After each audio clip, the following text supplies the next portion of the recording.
Jake Morrison wiped the sweat from his forehead and looked at the broken air filter unit. The machine made strange noises and refused to work properly. He had been fixing things on Harmony Station for 3 years now. The space station floated, high above Earth, and Jake knew every pipe, wire, and machine on the entire station.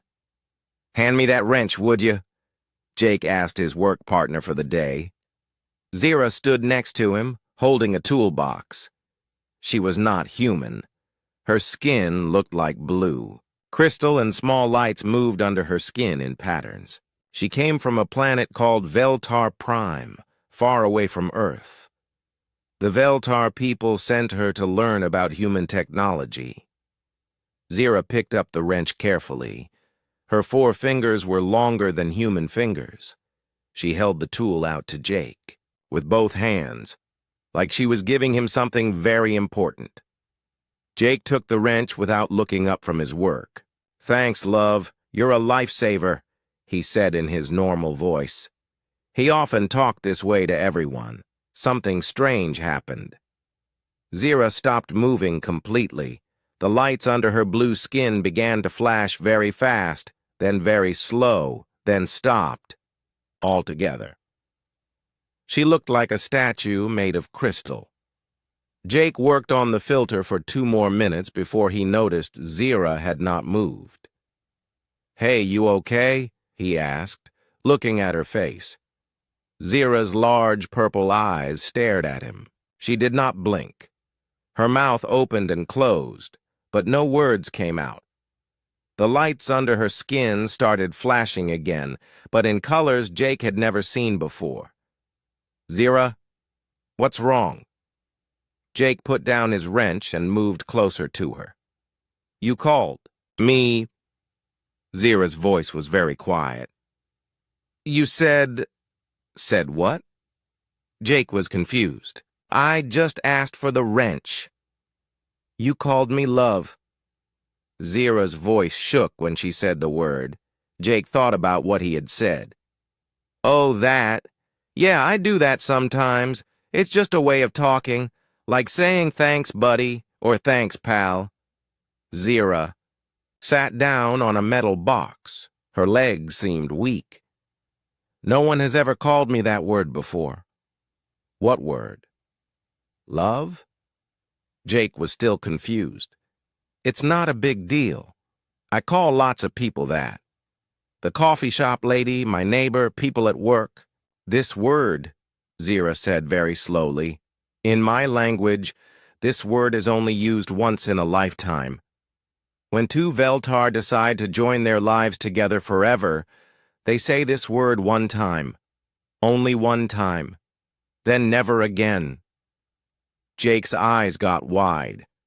"Oh no, I didn't know that. I'm really sorry." "Do not be sorry," Zira said. "I am trying to understand. You use this word with many people?" "Yeah, all the time. It doesn't mean anything special when I say it like that. It's just being friendly." Zira stood up slowly. The lights under her skin were moving in new patterns. "Your people give away the most important word so easily?" "Well, when I say it like that, it's not the same as the real thing. If I really loved someone, like really, really loved them, I would say it differently, with more feeling, you know." "I do not know," Zira said. "Please explain." Jake scratched his head. This was getting complicated. "Okay, so there's different kinds of love, right? There's love for your family, love for your boyfriend or girlfriend, love for your friends, and then there's just being nice to people. What I said to you was just being nice. You have many kinds of this word?" "Sure. I love my mom. I love pizza. I love my job. I love helping people. All different." Zira was quiet for a long time. The lights under her skin moved very slowly now. "Your species confuses me greatly. Look, I'm really sorry if I upset you. I didn't mean anything by it. Should I not talk to you that way anymore?" "I am not upset," Zira said. I am... What is your word? Surprised? Yes, surprised. In all my studies of human culture, no one told me humans give emotional words so freely. Jake felt bad. Maybe I should report this to Dr. Price. She's the one who deals with cultural stuff between different species. Yes, Zira agreed. Dr. Price should know about this. But Jake? Yeah. When you said that word to me, I felt something I have never felt before. Something warm inside my chest. Is this normal for humans? Jake smiled. Yeah, that's normal. That's the whole point of being nice to people. It makes everyone feel good. Fascinating, Zira said. Your people create good feelings with just words. Don't your people do that too? No. Veltar do not share feelings easily. We speak about facts, about work, about science. Feelings are private. Jake picked up his wrench again. That sounds lonely. I never thought it was lonely before today, Zira said quietly. They worked together for the rest of the day. Jake was more careful with his words, but he noticed Zira watching him when he talked to other people on the station. When he said, "Have a good day, buddy," to a security guard, or "Catch you later, pal," to another engineer, Zira wrote notes on a small device. At the end of their work shift, they walked toward the main corridor together. Jake? Zira said. Yeah? If you wanted to make me feel that warm feeling again, what words would you use? Jake thought for a moment. I might say something like, good job today, Zira, or thanks for the help, friend, or see you tomorrow. Take care. Friend, Zira repeated the word slowly. This is also a feeling word? Sort of. It means I like you and want good things for you. Zira was quiet for a few steps. Then she said, I would like to be your friend, Jake Morrison. You already are, Zira. From the moment you handed me that wrench. The lights under Zira's skin glowed steady and bright. Jake learned later this meant she was happy, but he would also learn that their simple conversation had started something much bigger than either of them could imagine. Dr. Amanda Price read the report 3 times before she believed it. She sat in her office on Harmony Station, looking out at the stars through a large window. As the station's cultural advisor, she dealt with problems between humans and aliens every day. But this was different. Zira actually stopped working for 10 minutes? She asked Jake, who sat across from her desk. Yeah, she just froze up completely. I thought maybe she was sick or something. Jake looked worried. I didn't mean to cause any trouble. You didn't cause trouble, Jake, but we need to understand what happened here. Dr. Price touched her computer screen. I'm going to talk to some other aliens on the station, see if they know anything about Veltar emotional responses. Jake left, and Dr. Price started making calls. What she learned surprised her. The first alien she called was Crocs, a tall, insect-like creature from the Thoxy hive worlds.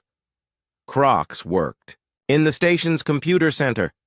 Dr. Price, Crocs said in his buzzing voice, the Veltar female has been asking strange questions. What kind of questions? She wants to know how humans show friendship. She asks about human emotion words. She watches humans talk to each other and takes notes. Dr. Price felt worried. Is this normal behavior for Veltar? No. Veltar do not study emotions. They study facts and science only. The next call was to Gorth, a big furry alien from the HFY warrior clans. Gorth worked in station security. That blue crystal female asked me about human words today, Gorth said in his deep voice. She wanted to know why humans call each other nice names. I told her warriors do not use soft words. Soft words are for weak beings. What did she say to that? She said humans are not weak, but they use these words anyway. This confused me greatly. Dr. Price made more calls. Every alien on the station had noticed something different about Zira. She was asking questions no one expected. Questions about feelings, about friendship, about why humans talked the way they did. But it got stranger. Word was spreading beyond Harmony Station. Dr. Price received a message from Europa Station near Jupiter. An alien trader named Silk had heard about the incident. Silk belonged to a species called the Ethereals, who looked like floating jellyfish made of light. Is it true? Silk asked through the video call.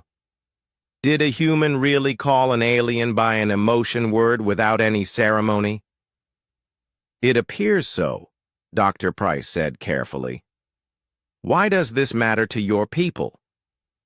Because we have never heard of such a thing.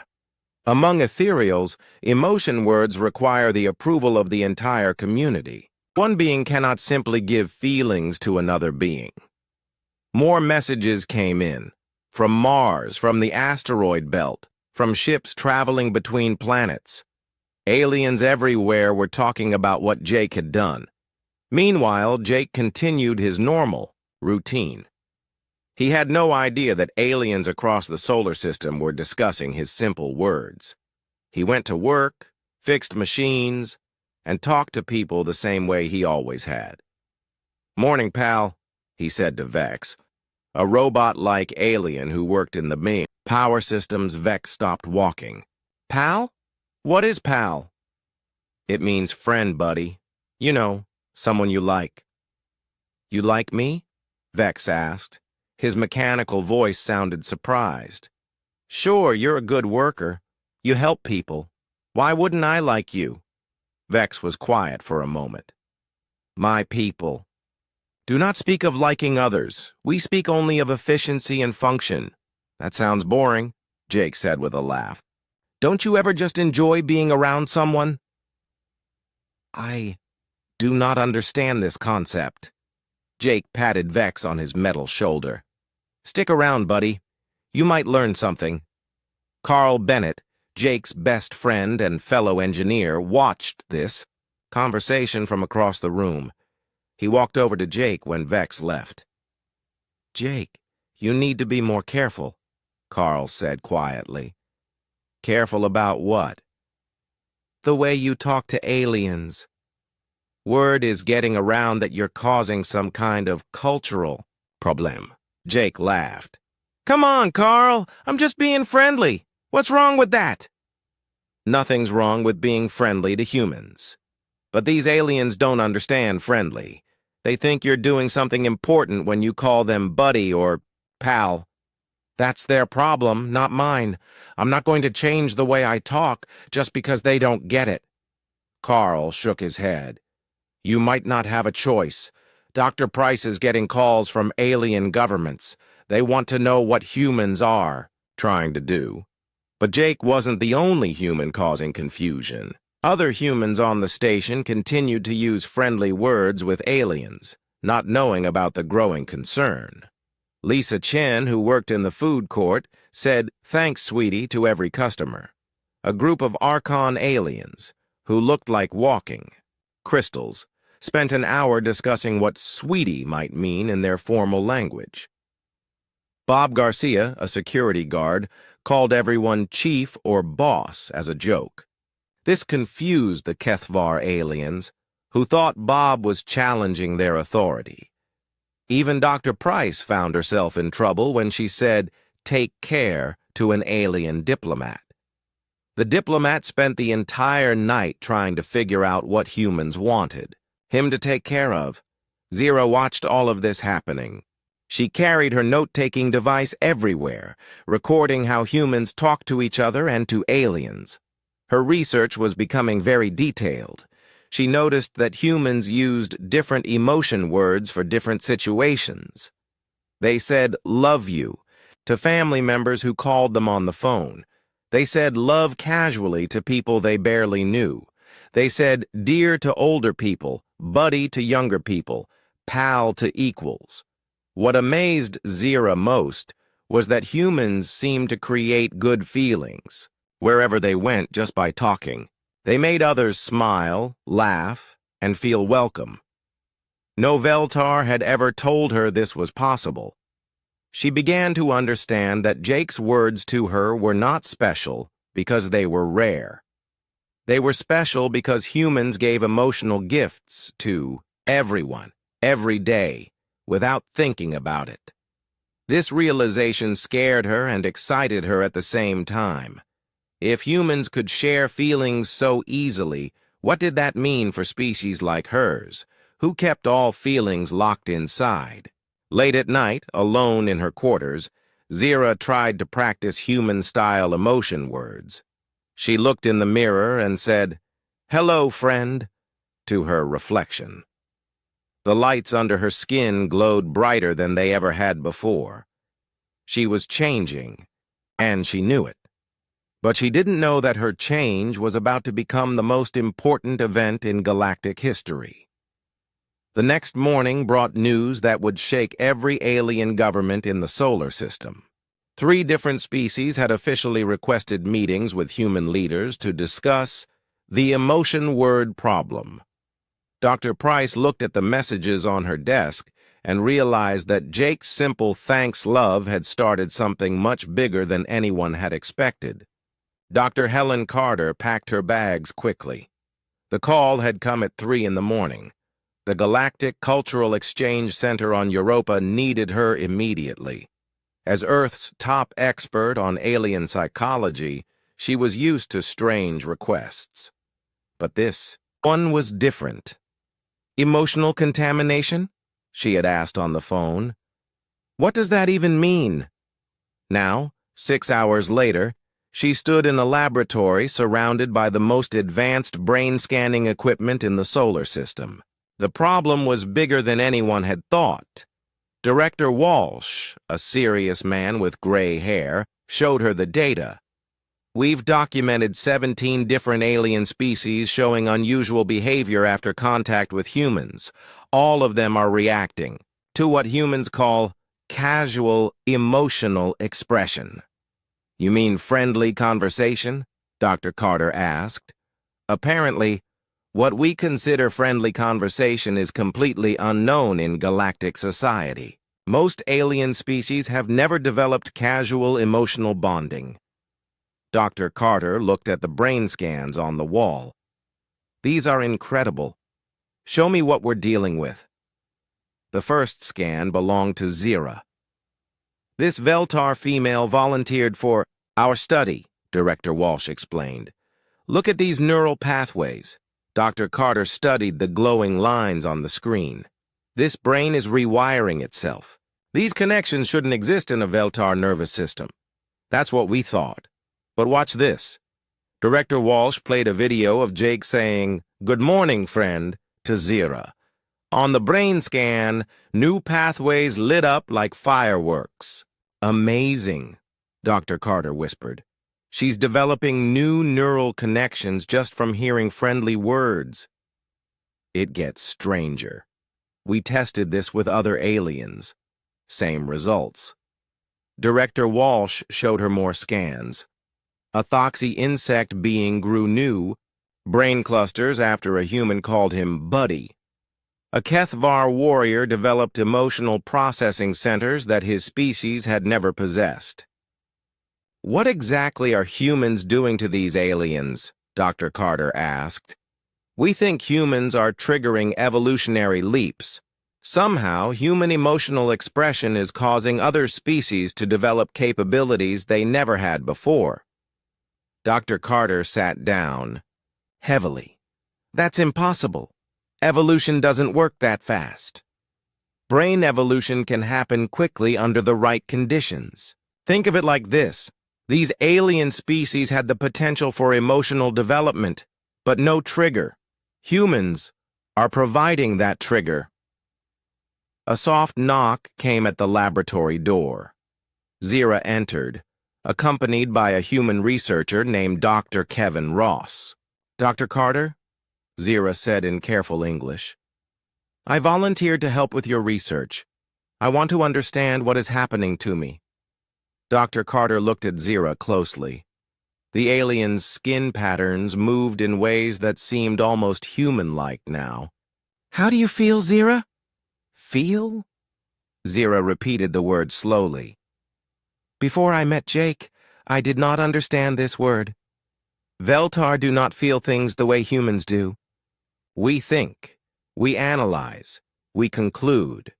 But now what? Now I wake up in the morning and feel happy that I will see my human friends. I feel sad when they are upset. I feel excited when they share good news with me. These feelings are new." "Doctor," Carter made notes quickly, "do you like these new feelings?" "Yes," Zira said without hesitation. "I feel more alive than I ever have before. But this scares other Veltar. They say I am becoming something that is not Veltar anymore. Are you willing to undergo more tests?" "Yes. I want to help other aliens understand that humans are not dangerous. They are teaching us to be better versions of ourselves." Dr. Kevin Ross spoke up. "We've been studying human emotional expression for 3 weeks now. What we've found is remarkable." "Tell me," Dr. Carter said. "Humans appear to be the only known species that developed casual emotional bonding. Every other species we've studied evolved from either hive minds, pack hierarchies, or solitary survival systems. None of them developed the ability to form instant, low-level emotional connections with strangers." Dr. Carter thought about this. "So when Jake says, 'Thanks, love,' to a random alien, he's demonstrating a uniquely human ability?" "Exactly. And that ability is so foreign to other species that exposure to it literally changes their brain structure." "But why? What makes humans so different?" Dr. Ross pulled up a chart on his computer. "We think it comes from human evolutionary history. Humans lived in small groups but had to cooperate with strangers to survive. You needed to quickly determine if a stranger was friend or foe, and you needed ways to signal peaceful intentions. So casual emotional expression was a survival tool?" "Right. Saying, 'Hello, friend,' to a stranger was a way of saying, 'I'm not a threat and I'm open to cooperation.' Over thousands of years, this became so natural that humans now do it without thinking." Zira listened to this conversation with great interest. "So when Jake called me love, he was using an ancient human survival skill?" "In a way, yes," Dr. Carter said. "He was instinctively trying to create a peaceful, cooperative relationship with you." "And my brain responded by developing new capabilities.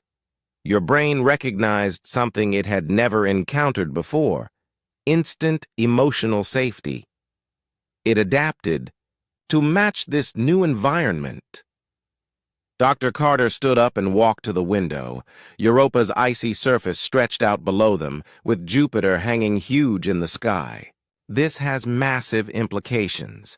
If human emotional expression can trigger evolution in other species, it could change the entire galaxy," Dr. Ross finished. "Every species could potentially develop human-style emotional capabilities. But not everyone wants that," Zira said quietly. "Many alien governments are very afraid of human influence. They think emotional expression makes beings weak and unfocused." Dr. Carter turned back to face them. "What do you think, Zira? Are you weaker now that you can feel emotions?" "No," Zira said firmly. "I am stronger. I work harder because I care about my friends. I solve problems better because I understand how solutions will make others feel. I am more creative because I am not afraid to try new things." "And you're happier?" "Much happier. Even when I feel sad or worried, it is better than feeling nothing at all." Dr. Carter made more notes. This was the most important research of her career. We need to document everything. If we can prove that human emotional influence is beneficial, maybe we can prevent a galactic crisis. What kind of crisis? Doctor, Ross asked. The kind where alien governments decide humans are too dangerous to interact with. The kind where they try to quarantine our entire species. Zira's skin patterns flashed red. That would be terrible. Humans must not be punished for helping others become more than they were before. Then we need to prove that human emotional expression is a gift, not a weapon, Dr. Carter said, and we need to prove it fast. As they worked through the day, Dr. Carter began to understand the true scope of what was happening. Humans weren't just different from other aliens. They were potentially the key to the next stage of galactic evolution. But first, they had to convince the galaxy that change wasn't something to fear. The hardest part would be convincing the aliens who thought emotions were a sign of weakness. Dr. Carter knew that some species would rather destroy humanity than allow their people to be infected with human-style feelings. The next few days would determine whether humans would be welcomed as teachers or feared as a threat that needed to be eliminated. The emergency meeting of the Galactic Council took place on Titan Station, orbiting Saturn. Representatives from 47 different species gathered in the Great Hall. Captain Ryan Fletcher had never seen so many aliens in one place before. As Earth's chief diplomatic representative, Ryan knew this meeting would decide humanity's future in the galaxy. Either humans would be accepted as they were, or they would be forced to change everything about how they communicated. The hall buzzed, with hundreds of different voices, clicks, chirps, and electronic sounds as aliens spoke in their native languages. Ryan sat at the human delegation table with his aide, Lieutenant Kate Murphy, and Dr. Helen Carter, who had arrived from Europa that morning. Supreme Archon Valdris called the meeting to order. The tall, crystal-like being spoke in a voice that sounded like wind chimes. We gather today to address the human contamination crisis. Ryan stood up. With respect, Supreme Archon, there is no contamination. Humans are simply being friendly. A loud buzzing filled the hall. High Drone Zerath of the Thoxy Hive spoke through a translator device. Friendly? Your emotional expressions are causing our people to abandon Hive unity. This threatens our entire way of life. It's not just the Thoxy, said War Chief Grok of the Kethvar. His massive form dominated his section of the hall. Your soft words confuse our warriors. They begin to show mercy to enemies. This makes them weak. Ryan looked around the hall. He could see the fear in every alien face, even though their expressions were different from human ones. You're afraid that your people might become happier? Happiness is not the issue, said Supreme Archon Valdris. The issue is uncontrolled change. Your species is altering the fundamental nature of our people without permission. Dr. Carter stood up next to Ryan. If I may address the Council, we have studied this phenomenon extensively. Speak, said Valdris. What humans call emotional expression is actually a sophisticated social bonding mechanism. When we say thanks, love, or good morning, friend, we're offering instant social safety to other beings. This triggers positive neural development in species that have the genetic potential for it. Elder Wisp Cythera of the Ethereals floated higher in her section. Her translucent form pulsed with soft light as she spoke. You claim our people have hidden potential. Exactly. The changes we're seeing aren't human contamination. They're natural. Evolution being triggered by a stimulus your species never encountered before. War Chief Grok slammed his armored fist on his table. Evolution should take millions of years, not days. Brain evolution can happen much faster, Dr. Carter explained, especially when environmental conditions change suddenly. Human friendship represents a completely new environment for your species. A small furry being from the trader guilds stood up. What proof do you have that this evolution is beneficial? Dr. Carter activated a holographic display showing brain scans. These are before and after scans of aliens who have been exposed to human emotional expression. Notice the new neural pathways developing in areas associated with creativity, problem-solving, and social cooperation. The hall grew quiet as alien representatives studied the data.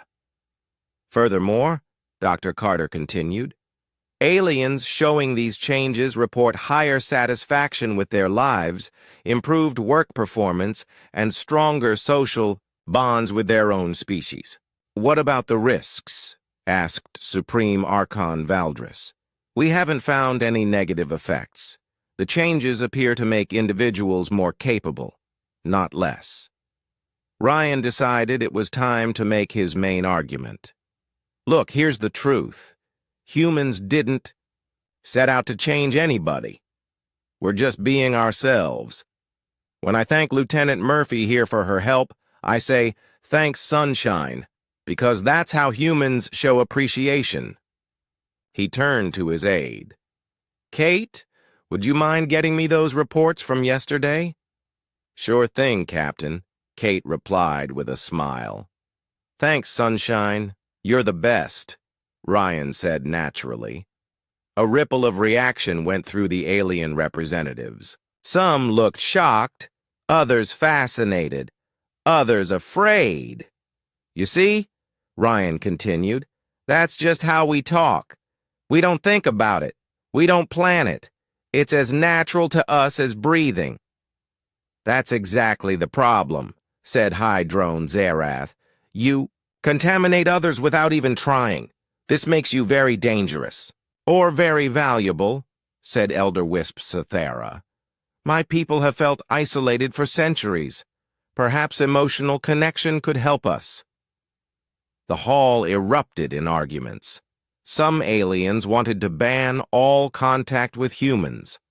Others wanted to study human emotional expression immediately. Still others wanted strict rules about when and how humans could use friendly words. Supreme Archon Valdris called for order. We will hear from the affected individual. Zira entered the hall, accompanied by two Veltar guards. She walked to the center of the room, her crystal blue skin shimmering under the lights. Honored representatives, she said, her voice clear and strong. I am the first documented case of human emotional integration. I volunteer to tell you what has happened to me. The hall fell silent. 3 weeks ago, I was like all Veltar. I thought only of work, of facts, of logic. I felt nothing for other beings except professional respect. Zira paused. Then a human named Jake Morrison called me Love while we worked together. She looked around at all the alien faces watching her. That moment changed my life forever. Not because Jake cast a spell on me, but because he showed me a way of being that I never knew existed. Are you still Veltar? Asked one of her guards. I am more Veltar than I ever was before, Zira said firmly. I have all my original abilities, plus new ones. I can feel joy when I solve a difficult problem. I can feel concern for my friends' well-being. I can feel excitement about learning new things. Do you still think logically? Asked Supreme Archon Valdris. Yes, but now my logic includes emotional data. I make better decisions because I understand how those decisions will affect others. War. Chief Grok leaned forward. Are you weaker now? I am much stronger. When you care about others, you find strength you never knew you had. When you work for friendship instead of just duty, you achieve far more than you thought possible. Ryan watched the aliens process this information. He could see some of them wavering in their positions. Zira continued. Honored representatives, humans are not trying to control us or change us. They are simply offering us a gift. The gift of emotional connection. We can choose to accept this gift or not, but we should not punish them for offering it. High Drone. Zerath buzzed angrily. Your individual experience does not matter. What matters is species survival. But I am more capable of helping my species survive now than I was before, Zera replied. Emotional connection makes beings more cooperative, more creative, more willing to sacrifice for the good of others. These are survival advantages. Elder, Wisp Sathera spoke softly. The child speaks wisdom. Perhaps we have been afraid of the wrong thing. Supreme Archon Valdris raised his crystalline hand for silence. The Council will now vote on 3 proposals. First, complete quarantine of humanity. Second, regulated interaction protocols. Third, open cultural exchange. Ryan held his breath as the voting began. Humanity's future in the galaxy hung in the balance. The quarantine proposal failed by a narrow margin. The open exchange proposal also failed, but the regulated interaction protocols passed. It is decided, announced Supreme Archon Valdris. Humans will be permitted to continue their normal social behavior, but with established guidelines to protect species who do not wish exposure to emotional expression. Ryan let out a sigh of relief. It wasn't perfect, but it meant humans could stay in the galaxy. But as he looked around the hall, he realized this was just the beginning. Some aliens were already planning to learn human emotional expression. Others were plotting to avoid it completely. The galaxy was about to split into 2 groups, those who embraced emotional evolution and those who rejected it, and humans were caught right in the middle. 1 year later, Jake Morrison walked through the corridors of Harmony Station with a smile on his face. The station looked very different now. Small colored badges were everywhere. Green badges on aliens who welcomed human emotional expression. Red badges on those who preferred formal interaction only. Jake still found the whole badge system strange, but he had learned to respect it.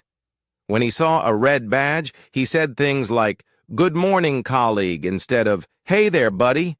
It felt unnatural, but he understood why it was necessary. "Morning, Jake," called out Vex, the robot-like alien from the power systems. Vex wore a bright green badge and had learned to copy human friendship expressions. "How are you doing today, my friend?" "Pretty good, thanks, pal," Jake replied. "How's the new energy converter working out?" "Excellent, buddy. My efficiency ratings have improved since I started enjoying my work." Jake laughed.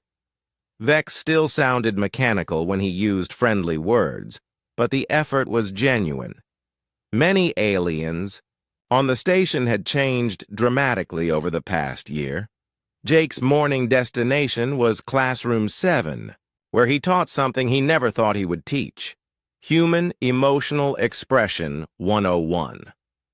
The class had started as a joke suggestion from Dr. Carter, but demand had been so high that Jake now taught 3 sessions a week. 23 aliens sat in the classroom when Jake arrived. They came from 16 different species. Some wore green badges, some wore yellow badges that meant learning in progress, and a few wore no badges at all, which meant they were still deciding. "Good morning, class," Jake said with his usual friendly tone. "Good morning, Teacher Jake," the class replied in a mixture of voices, clicks, buzzes, and electronic sounds. Today we're going to practice expressing appreciation, Jake announced. Let's start with the basics. Who can tell me 3 different ways humans say thank you? A Veltar student named Crix raised her hand. She was one of 5 Veltar who had come to the station specifically to study human emotional expression. Thanks, thank you, and much appreciated. Great! And can you tell me the difference between saying thanks and thanks, love? Thanks is neutral appreciation. Thanks, love is appreciation plus friendship offering. Exactly right, Crix. You're getting really good at this. Crix's skin patterns glowed bright blue, which Jake had learned meant happiness in Veltar body language. Thoxy student named Buzz117 raised one of his insect arms. Teacher Jake, in my hive, we have created new pheromone signals based on human emotional concepts. Is this appropriate adaptation? That's fantastic, Buzz.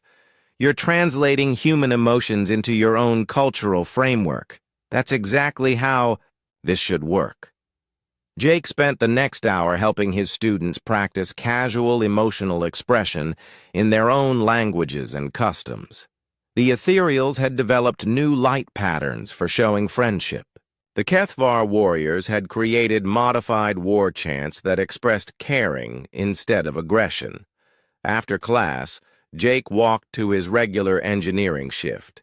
He found his work partner for the day waiting by a broken water recycling unit. It was Zira. Over the past year, Zira had become something completely new in galactic society. She was still Veltar, but she had founded the Interspecies Emotional Research Institute.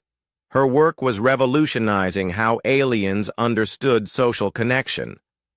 Hey, Zira, Jake said warmly. Ready to fix this mess? Good morning, dear friend, Zira replied in perfect English. Her accent had almost disappeared, and she used human emotional expressions as naturally as breathing now. I have been looking forward to working with you today. They worked together comfortably, just like they had a year ago. But now their conversation flowed with the easy friendship that had caused such a crisis when it first appeared. Jake, Zira said as they replaced a damaged filter. My latest research shows something remarkable. What's that? 47 species now show evidence of developing human-style emotional expression, but they're not becoming human. They're becoming better versions of themselves. Jake handed her a wrench. Thanks, love, he said without thinking. Zira smiled, an expression she had learned from humans but made uniquely her own. You're welcome, my friend. You know, I never get tired of hearing that. Hearing what? The casual kindness in your voice. A year ago, it changed my entire world. Now it's changing the galaxy. Jake looked around the engineering bay. 3 other repair teams worked nearby. Each team included both humans and aliens wearing green badges.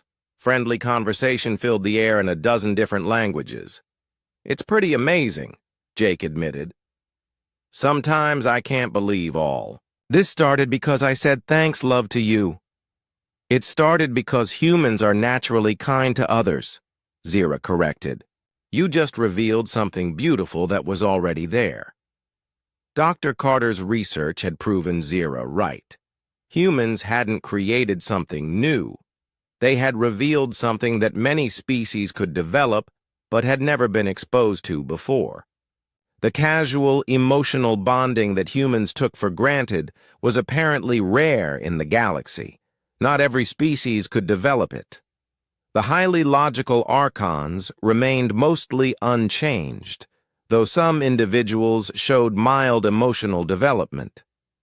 The collective-minded Thoxy struggled with individual emotions but had created fascinating new forms of group emotional expression. Some species, like the ethereals and several of the smaller trader races, had embraced emotional development enthusiastically. They reported dramatic improvements in creativity, social cooperation, and life satisfaction. A few species still refused all contact with human emotional expression.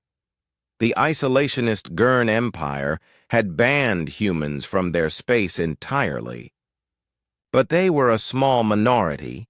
Most aliens fell somewhere in between, using the badge system to control their exposure to human influence while gradually exploring emotional possibilities. "Jake," Zira said as they finished their repair work, "there's something I want to show you." She led him to a viewing port that looked out into space. Dozens of ships from different species were docked at the station. But Jake noticed something new. Many of the alien ships had small lights or decorations that hadn't been there before. "What am I looking at?" Jake asked.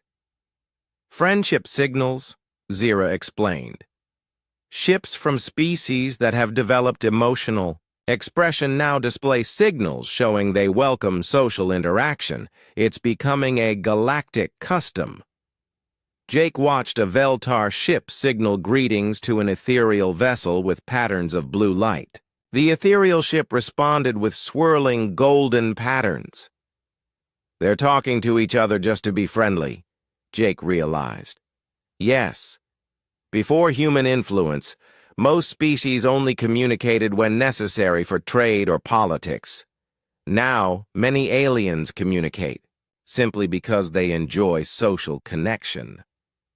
Jake felt something he had never experienced before: pride in his entire species. Humans had accidentally given the galaxy something precious. "Zira, do you think this will keep spreading?" "I believe so. Emotional expression appears to be contagious in the best possible way. Each species that develops it influences others around them." They stood quietly for a moment, watching the friendly light signals between alien ships. "Jake?" Zira said softly. "Yeah?" "Thank you for calling me love that first day." Jake smiled. "Thanks for not reporting me to security." "I considered it," Zira admitted with a laugh. "I thought you might be trying to challenge me to ritual combat." "Ritual combat? For saying thanks, love?" I had no other reference point for such words. "Now I understand that you were offering me friendship without even knowing it." Jake looked at his alien friend, his genuinely close friend, and realized how much both of their lives had changed. "You know what the funny thing is?" Jake said. "I still talk exactly the same way I always did, but now it means something different." "It always meant something special," Zira said. "Now the rest of the galaxy finally understands what humans have always known." "What's that?" "That kindness costs nothing, but it can change everything." As they walked back toward the main corridor, Jake noticed something that would have seemed impossible a year ago. An Archon, wearing a yellow learning badge, was carefully practicing saying, "Good day, friend," to a passing ethereal. The ethereal responded with a warm light pattern and what might have been their species' version of a smile. Throughout the station, throughout the solar system and beyond into the galaxy, the simple human habit of casual emotional expression continued to spread, not as contamination or infection, but as an invitation to something better. Jake Morrison, the maintenance engineer who accidentally started a revolution with two simple words, went back to his normal day of fixing things and being friendly to everyone he met. He had no idea that his casual kindness had already begun changing the course of galactic civilization forever.